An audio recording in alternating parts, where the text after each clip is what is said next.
Welcome to the podcast edition of Peaks Island Radio, where we feature music, conversation, and community events featuring Islanders and information relevant to Islanders.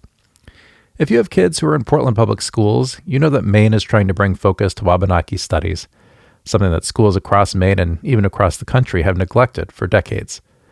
At Peaks Island Elementary, music teacher Faith York uses music as a way to connect students to Indigenous cultures.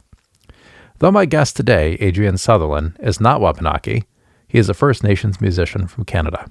He's been bringing attention to the history and challenges of his community through his music, and his style of storytelling and activism truly leaves an impression. His website describes him as an Indigenous Roots Rocker with heart, and when you hear the selections from his second solo album, Precious Diamonds, I think you'll agree. I think the first question I want to ask is about your album, Precious Diamonds. So on the cover of it, there's very clearly a picture of you on the left-hand side, and then there's another picture on the other side. And I wonder if you could talk a little bit about that other picture, maybe who that person is and why it was meaningful to you to put that on the cover. Absolutely. I think this was an idea that came up like years ago on the earlier albums that I worked on with Midnight Shine. And I think at the time, the graphic designer was kind of presenting these ideas to more sort of to have a look of a more of a First Nation or Native American kind of a feel look to everything. And at that time, we weren't really kind of focused on that. We wanted, I think, my head was in a different place. I wanted people to get a reaction to the music first in those days, than to say, oh well, it's a First Nations band. When they see the cover, I think it just sort of gives it away, right? But nowadays, I feel different about that. I think I wanted to really kind of put that out there in the forefront. Those pictures are very compelling, and I think I often think about that era and wonder what life was like back then, and I'm always fascinated to hear stories about my grandparents and when they lived completely off the land and things like that. So yeah, I think to me it's a very compelling image, and I wanted to use it in that particular project. Talk to me about maybe the transition from, like you said, when you were first starting out and wanting to sort of lead with the music, and now that you have, I would say, a larger platform, sort of coming back to maybe center and to sort of center some of the traditions that you had, either growing up and as a person who is a First Nations person, or why, I guess, that change and why you're centering that now. Well, I always felt like very conflicted about using I grew up very traditional. I grew up singing on the tribal drums in the ceremonies. And I danced. I was a dancer for many years. And I still very, very much, that is a very, very large part of my life still. Um, but I chose to keep it separate, for a very long time, because I felt like I would be uh, prostituting my culture, Mm. if I used it in my music. And I always felt really strongly about that. And now, as I'm, kind of fast forward, 15 years later or whatever, um, I feel as though I've kind of been left behind, compared to a lot of other artists that are using that, whether they're painting their faces or wearing feathers or whatever they're doing, mixing, the traditional tribal singing with their music. Um, those artists are doing really well. They're doing extremely well compared to I think where I am now in my career. And they're having a lot of successes with all that stuff. So I think in a way for me, it's trying to, how do I do it in a way where I still kind of stay true to what my beliefs are, and not really try to make a buck, you know by selling my culture, to mainstream.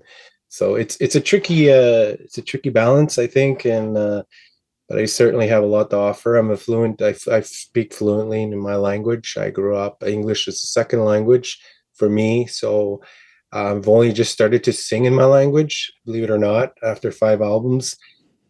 So I think I have a lot to offer. I have a whole um, there's a well of talent there and a well of different things I could probably draw on as a First Nations artist.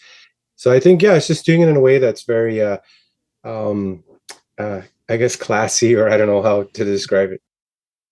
Yeah, that makes a lot of sense. And actually, I want to touch on a couple of things that you said, including the songs that you had done on your latest album in your native language. But I think before we jump into those songs in particular, I wonder if maybe using music itself and telling the stories that you do in this album, where you, I think, sing very candidly about some of the challenges and issues that have existed for generations between the sort of First Nations experience, right? That had been residential schools is one of the ones that you touched on, and also just the challenges of the way the cultures mesh. And could you talk a little bit about that and maybe how that plays a role in feeling like you're authentically representing your culture? Yeah, I think being authentic is a good word. That word was eluding me earlier, but to stay, be stay true and be authentic to who you are, and wanting to tell those stories in a way that's, again, authentic, is really has always been really important to me. I my grandparents, one of the songs is about that era in my grandparents' era, where the storm, telling, it's more of a cinematic type of song where it tells a story about um, this elder who was trying to save his family from famine, and they were traveling out up in the tundra here, and under extreme circumstances, they couldn't move very well because they were all starving. The women and children had been left behind, and the men tried to go get help, and because they were just too weak. So by the time they got back to his family, he actually never made it. He got turned around in the storm with his dog team. I thought it was important, to tell that story, and I knew that one of the lone survivors of that particular tragedy. She's long since passed on, but what saved her was the dogs. The dogs was what saved her life. They kept her from freezing, and they found her buried under the snow after the storm when everyone else had perished. So in those days, dogs were considered kinship. They were considered family. That's how important they were to our people. So they wouldn't be eaten. Otherwise, it'd be like eating your own brother or your own sister. So there was a protocol or a law in place that we didn't allow us to do things like that, even though we were facing famine. So yeah, it was really important. And again, my mom, all my uncles attended residential school, particularly the St. Anne's residential school, which was one of the notorious schools where they had the actual electric chair. It's quite. Yeah, I hear the stories about these people being zapped, and their arms and legs would shoot out, and the oblates who were running the school would just laugh. Found it very, very comical to watch. So just telling those stories, and then hearing them, and then just starting to talk about them now, and share them through my music is important. I think a lot of people probably don't know a lot about this part of the world where I come from. So I'm always trying to, uh, through the lens of whether it's social media or through music, I'm trying to, teach them, and hopefully share those stories with them. And always, it's always about finding a common ground. I think finding, understanding, and working together. I think in this country anyway, there's a lot of talk about reconciliation, and making wrongs right. Especially how there's been a long history of colonialism, and genocide. I don't like using those words. I don't. They're pretty ugly words. I don't like touching on those words. But I mean, if you really step back and look at the history, then there's really no other way to describe it other than using those very strong words. But again, yeah, we do have a very complex and dark history with the treatment of indigenous people in this country. But we also, we have to move forward, as Canadians, and find ways to put those things behind us, and work towards a better future, for our children. It's important for our kids, our grandkids, to be able to coexist in a very good way. And I think that's kind of how I always try to talk about these things. Yeah, and certainly you're right about the conversation around reconciliation and that sort of thing. A lot of that happens at a very high level that maybe people aren't thinking about or exposed to daily unless they're looking at it through the lens of the news. What role do you see for yourself as an artist in particular in helping to push forward with those efforts in a way that maybe politicians can't cut through? I think as an artist, I think perhaps maybe I guess I kind of see myself more as like maybe a teacher in some way. I do very hard. I do try very hard not to be trying to lecture people on these issues. Nobody likes to be lectured on these issues, but I think it's how it's learning together. What can we learn from each other, and as we move forward, I think that's kind of how I've done my best to approach it, and I think music is a good way to do that. I recently finished my manuscript, and we touch on a lot of these things, and I've always kept in mind, you know, not trying not to lecture people on stuff, and I try not to talk about all the dark history and the different things.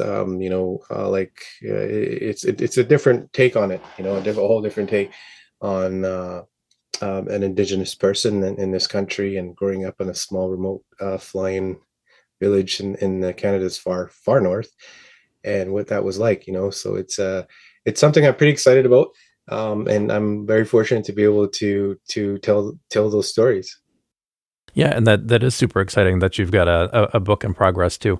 Do you mind sharing with folks who maybe just discovering your music and wanting to sort of learn more about you and your community, what they might be able to find in that book too once it's published?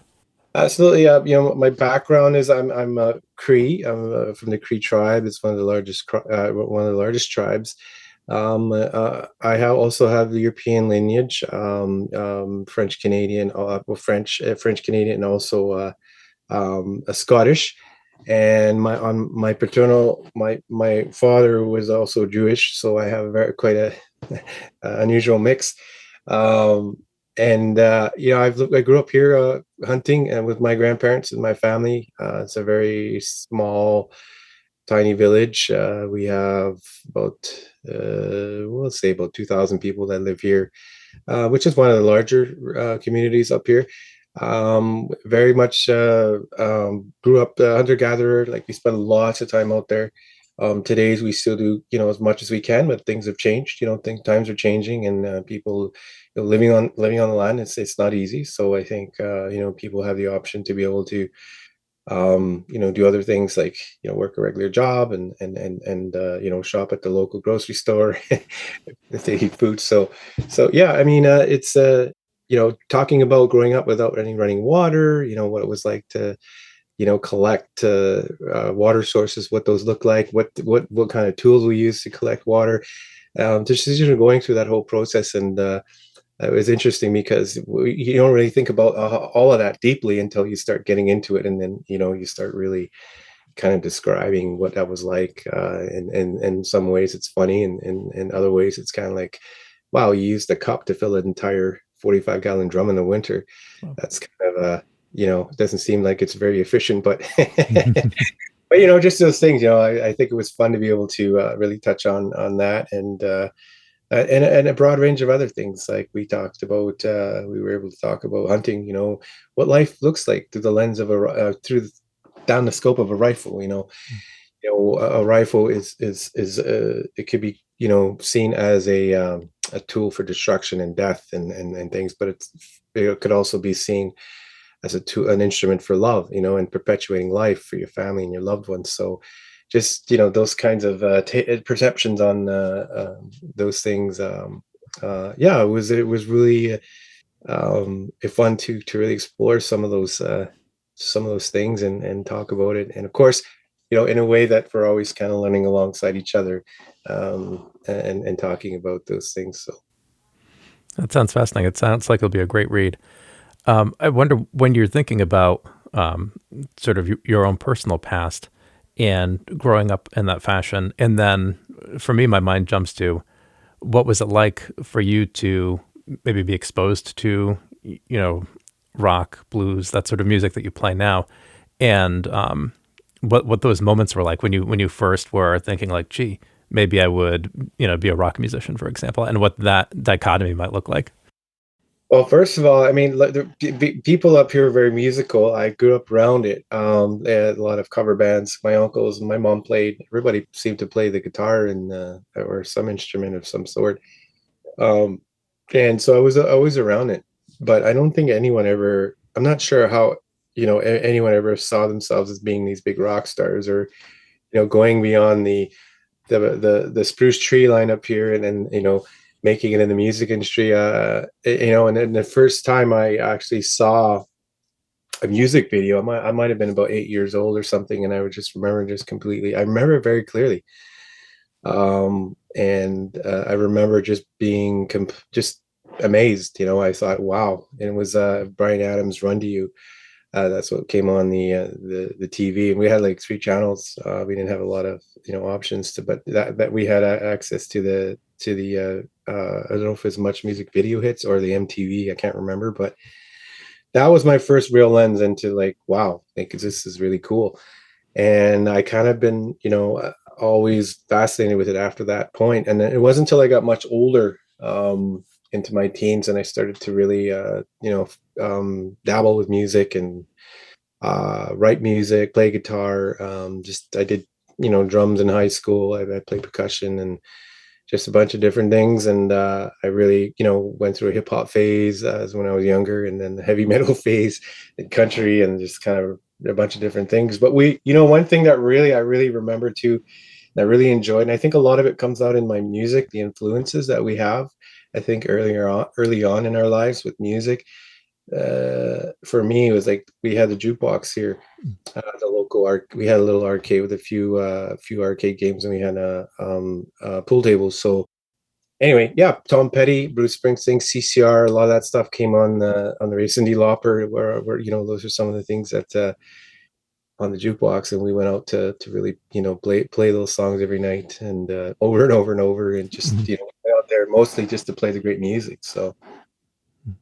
Neat. So, do you remember the moment where it sort of transitioned from, hey, this is something that I do and that I really enjoy, and then, hey, maybe I could be, doing the same thing that, say, Tom Petty does and going on tours and cutting records?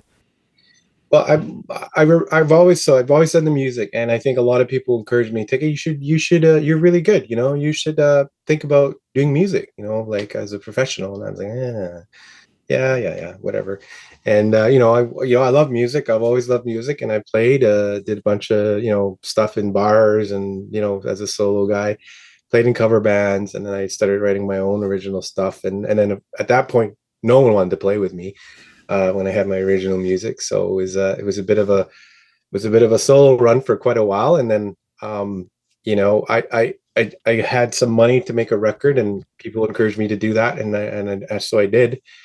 And I got a few other guys from the region to come in and cut a record with me in Toronto. So that was the first real kind of taste of the music industry, at least at the recording level. And that first album, hearing, I've done demos like in my bedroom, like before that. So nothing, too spectacular, and didn't sound great.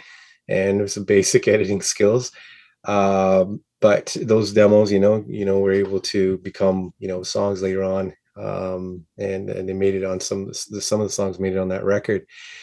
And when I first heard the album playback, I just was so blown away. Like I couldn't believe how great it sounded, how polished we were. It was just so hard to believe that I was able to create that, and to be able to record that, and such a huge sense of accomplishment with that first record. We cut it in like 3 days in the studio. We had 2 days of pre-production, so it happened very fast, so fast, and then on a very limited budget too. So I sold my SUV, I sold a whole bunch of other things, guitars, whatever, just to help pay for things. And that was my first real, hey, you know what, maybe I could do this, maybe I could make it in this industry. I think I have the talent. I think I have, the look, and have the work ethic to, I've always worked hard. I go out life pretty hard. Anything I put my mind to, I tend to go at it pretty hard. So that was really back in 2011. So that was my first real kind of, maybe I could do this. And then 3 years later, I think I just stepped away from work and I did a bunch of different things for work just to, get by. But music was always sort of the big, the driving music, driving that forward was my big ambition, and still is a big part of what I'm doing every day. I hope I can do it full time. That's the goal, to get there and to be able to actually make a living off of it. I think I'm close, very close. Not quite there, but I think it's now within reach, and we have a couple of really cool projects that we're working on this year, and we'll see. Maybe that's going to be the breaking point, and where you kind of push us over the top, hopefully. Absolutely, yeah. And I noticed that you've been both nominated for and received awards off of the heels of your latest album too. And I wonder what that feels like to you in terms of building momentum and sort of establishing a greater sort of foothold in terms of a platform. Well, I think for me, for me, first of all, it's never been about fame. I don't feel like I want, I don't like being called famous or anything like that. So I know some people approach me and ask that question, and what's it feel like? So there's always been a higher purpose, I think, for me, and I think it's maybe it's those stories, and wanting to, again, learning alongside each other to get to that better place. So I think that's kind of been the higher sort of calling in all of this. But certainly, it does feel great to get that recognition for your work, and the things that you worked on hard to create and bring to life. The moment I made this decision to make music that I really enjoyed, you know, and I didn't care what anyone else thought. I didn't care, if I said, if no one loves this music, I don't care, because I love it. When I made that decision, that's when I started to really get the accolades for the songs and the music. So the last two albums have been sort of that approach, and people were, giving that recognition, and the industry giving you that recognition. Certainly, it's a huge honor for me, and I really couldn't be more happier to be getting that validation Mhm. from the industry, not only just here at home, but internationally, to get that, to get the nod. It certainly means a lot, and it is hard to believe, coming from where I am, and how impossible it's been to launch a career from here over the years. It's just been a true grit, just really just chipping away at it, losing out on many, many opportunities over the years because of where I live. I can't get to a city. It takes me 2, 3 days just to get to the nearest big city. So, like, when an opportunity comes, sometimes you can't take advantage of that opportunity. But yeah, certainly nice to get the recognition. But again, it's never really been about the awards. I think there's a higher purpose. There's a calling there, I think, and yeah, I'll leave it at that. I love that. And it reminds me of something that I read when I was sort of diving into what we would talk about today. You had done another interview with Words and Music, and you had said to them that in terms of your decision making and in terms of how you decide how you're going forward, you let the Indian side of you guide those decisions. And I wonder if that has a connection to the sense of higher purpose that you have, and if you could talk a little bit about that.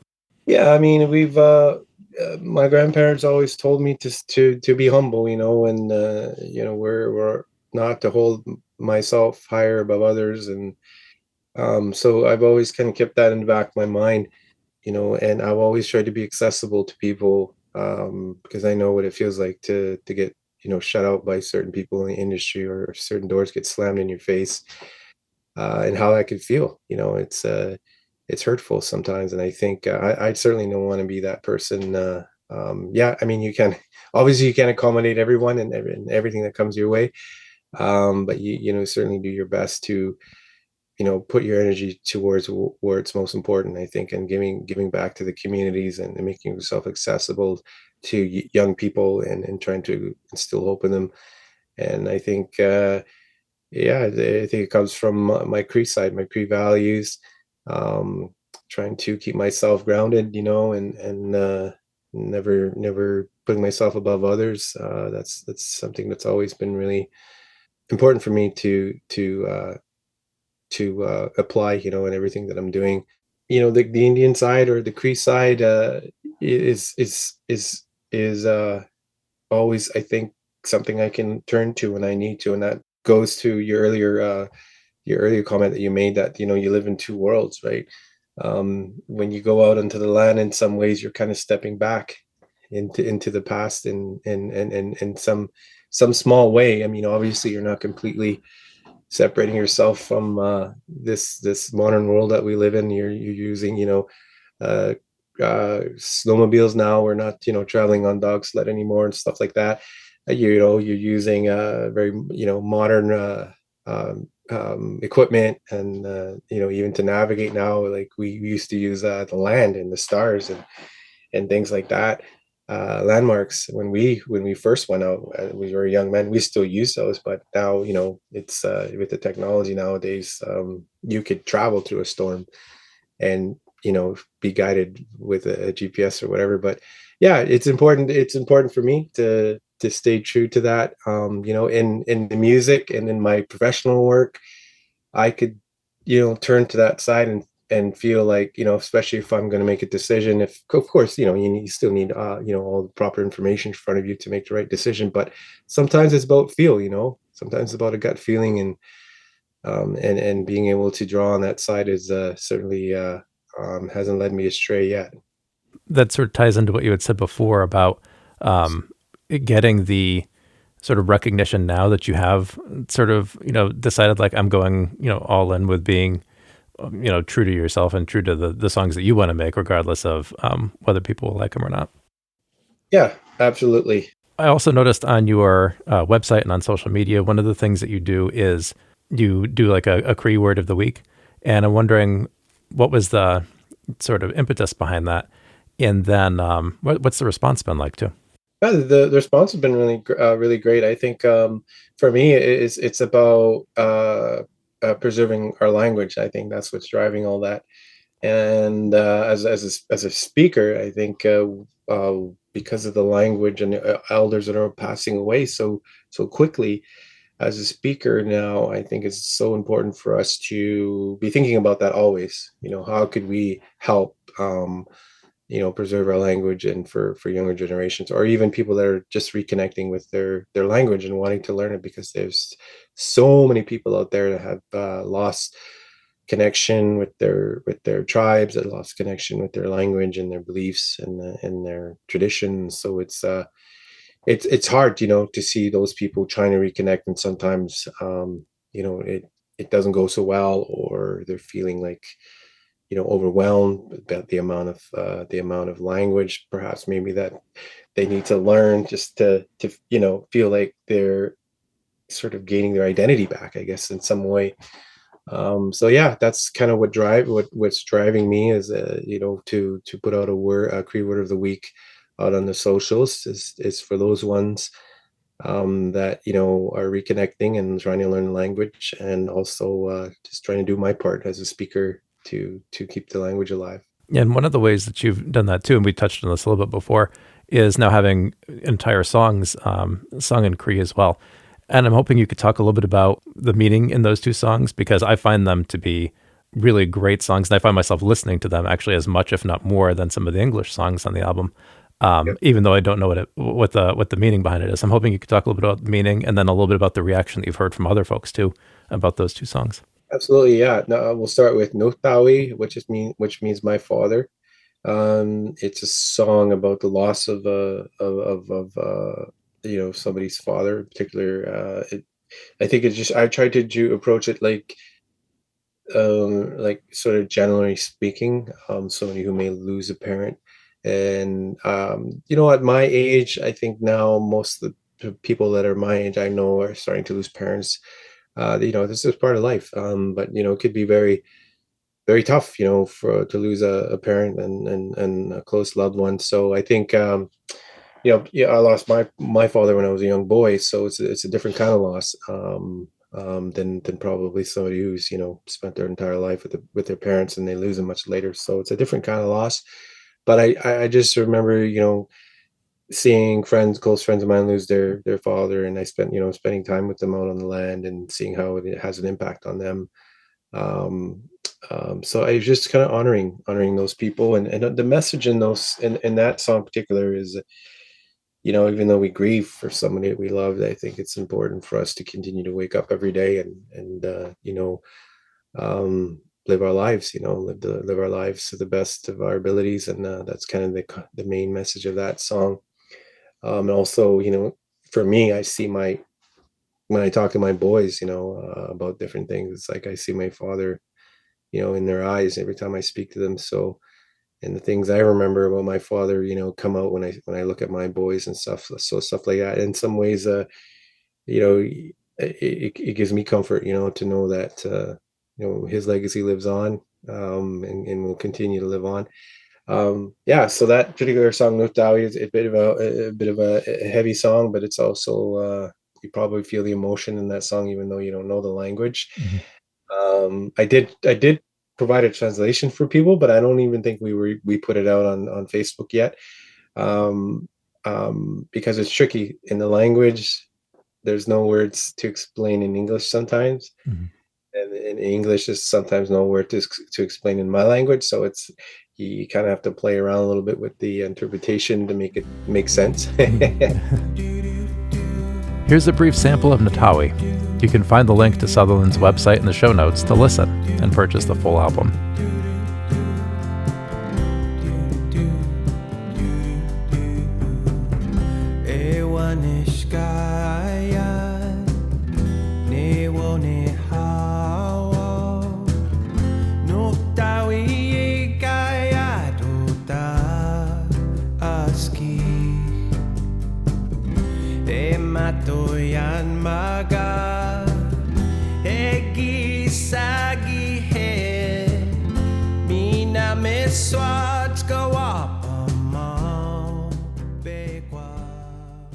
And the other song, Kayash, is really about those old people, and when we're out here out on the land, we're our ancestry is here. We're close to our ancestors. We visit our burials. We visit them quite often, once a year minimum, and we also feast for them every New Year's. We have a big feast in our home that starts at midnight, and we call them in to come be with us again for that one day on New Year's. So Gayas really is honoring those people that came before us, and the ancestors and the people that have left us now, and also just always remembering them and never forgetting, who they are and and what they meant to us. So that's what that song is about, and we see them everywhere. We feel them everywhere. The Northern Lights dance. We believe that's them, up there, letting them know where that they're up there in the heavens. So yeah, so I was I'm very again, like I said earlier, it was nice to be able to actually sing in my language for once, because I kind of dabbled a little bit over the years. And I was like, it feels weird. I kind of felt myself going towards like Cree hymn, because there's a lot of Cree hymn and gospel in Cree, and I felt like too much like that. I think it's because I was influenced by it growing up. Here's another sample, this time from Kayash, featured on the same album.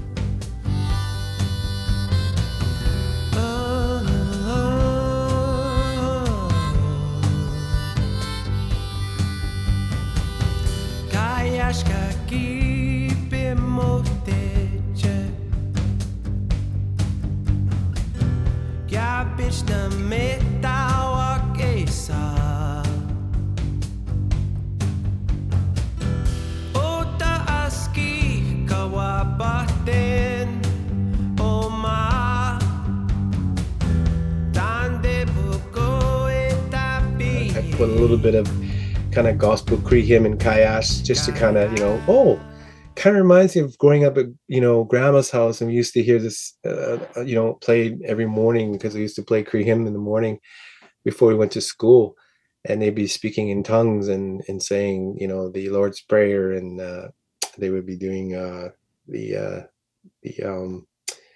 rosary every morning before school. It was all pre-recorded. The church put it out every day, and they played it on the morning channel every time we got up. But we listened to it so many times growing up. So I kind of put a little bit of that in there, so it could kind of hopefully strike a chord with them and say, oh, kind of reminds me of this and that. So yeah, I really had fun with those songs.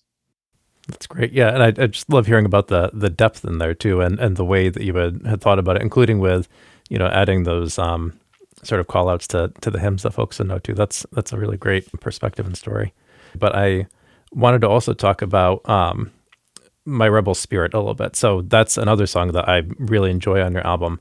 And I know that you talked to a couple of different publications about the song, and that it is an expression of feeling like an outsider a little bit at different times in your life. And I'm wondering what your perspective is on that now in this particular time where you're right, there's tension in terms of reconciliation, and there's also tension now between the United States and Canada. And I wonder if you have any thoughts or any insight on what people might feel if they're feeling like an outsider in this particular moment and what they might want to do with that. Yeah, I've always felt that way, and I think you might have. I felt like I've always felt like a bit of an outsider, in the industry, but not just there, but in certain spaces. I've kind of been thinking about this a lot lately. Actually, it's funny you brought that up, and I think that approach really can only take me so far. Mm. Wanting to do things on my own or a different way, or there's only so far that it can really take you. I mean, it's great that you can be a lone wolf and you don't need, a whole group of people to do, different things, but to help you kind of move along. But I think what's important, I think, is that we also need to recognize that alliances are really important too. I think having people in your corner, having the right team, having the right people open doors for you in the industry or whatever it is, even in business, having these relationships is so important. Yeah, I think what was important for me is that yes, it's for a long time I always felt like an outsider, and in some ways I still feel that way, particularly in music industry and certain spaces, and I've kind of always tried to do my own thing for a long time. So that's what would inspire that song, "My Rebel Spirit." I had a few people call me, you're kind of a rebel, and you don't, you don't like to conform, and you do things differently.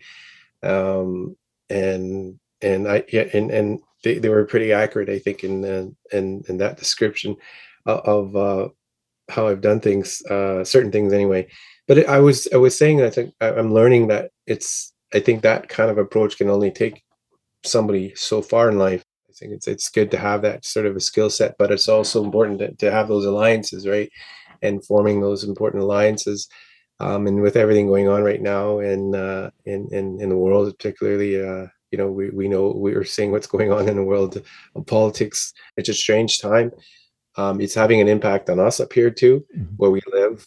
And I think everybody's kind of on edge, and preparing, and it's they're talking about having these speeding up the resource development projects in our area for energy projects. That means damming our rivers. Like, it's if you don't know much about our wilderness up here, it's quite pristine, and there we also have an inland ocean, James Bay, Hudson's Bay, which is a very diverse has a very diverse marine life. So when you start hearing our politicians talking about fast tracking at a speed that never done before in the history of this country, it's a little bit concerning to hear that. And the history is always um, kind of shown itself to not include people like us in the decision making, and they've quite often just pushed this to the side. And In keeping with the conversation that we had started about the rebel spirit and about, frankly, even feeling like maybe decisions will be made that won't include your community. I know that you also did a collaboration, Don Politico, and that had been about sort of politicians and not necessarily hearing people. And I know when you wrote it, it was kind of a different political world than we're in right now, but I think it really speaks to the moment right now. And I wonder if you could just take a couple of minutes to talk about maybe where that comes from for you, and the feelings in that song about politicians maybe not always being concerned with what's going on for their communities or their people. I think it's always been the same narrative. We don't have a voice, I mean, things are changing. There's more. We're being included more and more on some of the conversations. Being invited to some of the tables around these important discussions, but I still feel as if that we're not. We're not really at the table. The big table. And we I was recently a part of a marine conservation initiative for this area, and it was disappointing because I think Indigenous people have a lot to offer, and I think there was no traditional ecological knowledge included on the research and the science. It was all about the scientists and the science and the research. There was nothing about the people and their knowledge. So it's just it's disappointing, that we're not included on that stuff. It's like our knowledge and our beliefs or whatever are inferior. And I think whenever you have those types of conditions that exist, it does really it's not the outcomes are not good. I don't think for anyone. So I think it's important for us to just step back, and and really call it out for what it is, and really, think about how we engage with each other in these conversations, and actually truly, have an open mind and wanting to listen to one another. I think that's the important thing for me, and that really is where I think politician man came from, Don Politico, which is the collab that came much later. Both the three writers at the time, there was myself and Chris Gormley, Matt Gormley, who are Toronto-based musicians, came together, and they came with this idea of this song Politician Man. And there was lots going on at the time. There was the Black Lives Matter movement. There was the first Trump presidency. Like it was just like just madness, it seemed at the time, and we were all feeling it, even where I come from. Just the different things, and I think we all kind of came together with the same frustrations and the same concerns, and wanted to just make this song. Like, that was very politically charged, obviously. Mhm. I've never been that kind of a writer before. I've always, some of the writing's always been politically driven, but it's never been like, I'm going to punch you in the nose with this song. Never been that much. So that song really was quite charged. Yeah. So it's just straight to the point. Again, it's never been about breaking people down, and it's just to get people talking, get people listening, like, don't people have any power anymore, like, in the world to, what I see happening is, it's just, it's just hard to believe this is the world we live in. Like, it's just like, is there not a better leader? Is there not a better politician that could step up here? Or like, I just shake my head, and like, could I do a better job if I was given the opportunity? Maybe, maybe not, but I certainly wouldn't become a gazillionaire the first 3 years of my term. I wouldn't give in to that nonsense, and be living in the back pockets of, corporations, and it's certainly not who I am. So I don't know. Mhm. And I think that brings the conversation full circle in a lot of ways too, because you were talking about, humility and being true to yourself and that sort of thing before. And it sounds like that is not only a through line for your life, but a central message that you want people to take away from your music too. Is that true? Yeah, I think, I think I'm just happy to find a nice even ground to pitch my prospector tent up. I take a lot of pride in that, and those are the things that make me click. And yes, I understand the importance of enjoying the other amenities in life too, that life has to offer, to having a nice house, and those types of things that everybody else takes pride in. But yeah, it's just I think what I've learned anyway is, the simplest things in life are quite often the ones that make you the happiest.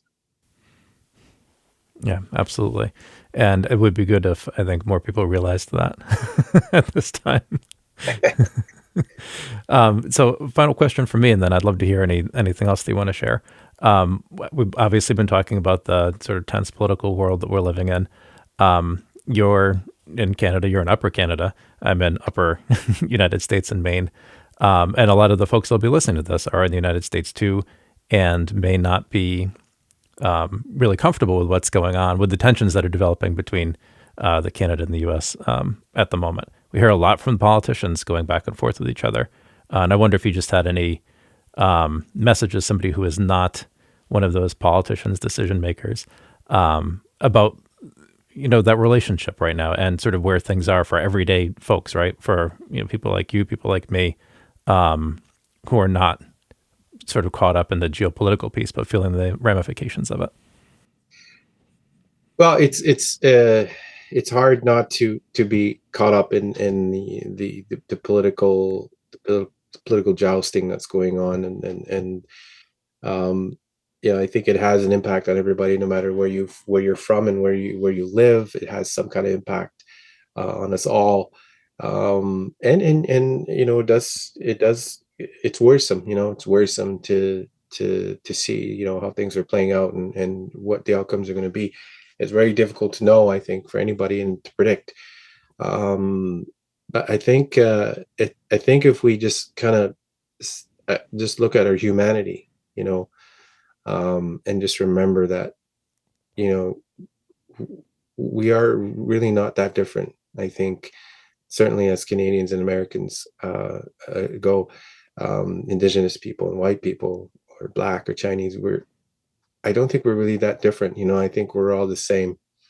We want, good things for our children. We want the opportunities, good health care, adequate education. We want our homes and communities to be safe and protected.